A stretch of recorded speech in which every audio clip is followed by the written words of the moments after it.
In today's video, I'm going to teach you how to use Sierra Chart Range Bar. Range bars are a powerful way to look at markets because they organize price action by movement, not by time.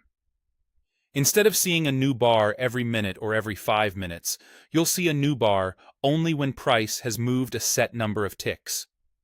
This can help smooth out quiet periods and highlight meaningful swings. Let's start by opening a chart. In Sierra Chart, bring up an intraday chart for the symbol you want to analyze. Intraday is important here because range bars are built from tick-by-tick movement. A historical daily chart won't give you the detail needed. If you already have a chart open, just confirm it's the intraday version of your symbol so the platform can construct the range bars correctly. Now we'll change the chart to range bars. Go to the Chart menu and choose Chart Settings, or simply press F5 to open the Settings window. In the Chart Settings window, find the Bar Period section. This is where you control how each bar is built. Set the bar period type to range per bar, standard, in ticks.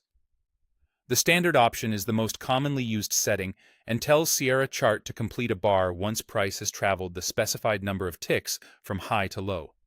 You might see other range per bar types in the list.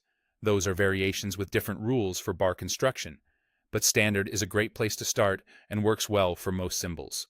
Next, set the bar period value. This number is the size of your range in ticks.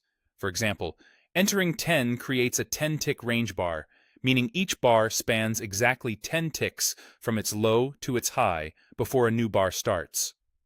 Smaller values, like 4 or 6, show more detail and more bars. Larger values, like 12 or 20, filter out noise and make trends easier to spot. If you're unsure, 10 is a solid baseline. Adjust from there based on the volatility of your market. Click OK to apply your changes.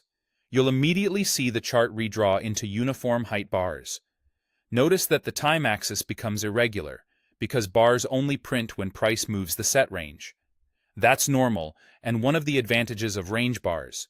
You get consistent bar size that focuses purely on price movement.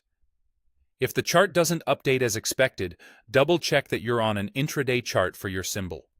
From here, you can return to chart settings anytime to fine-tune the tick value until the chart balances detail with clarity for your trading style.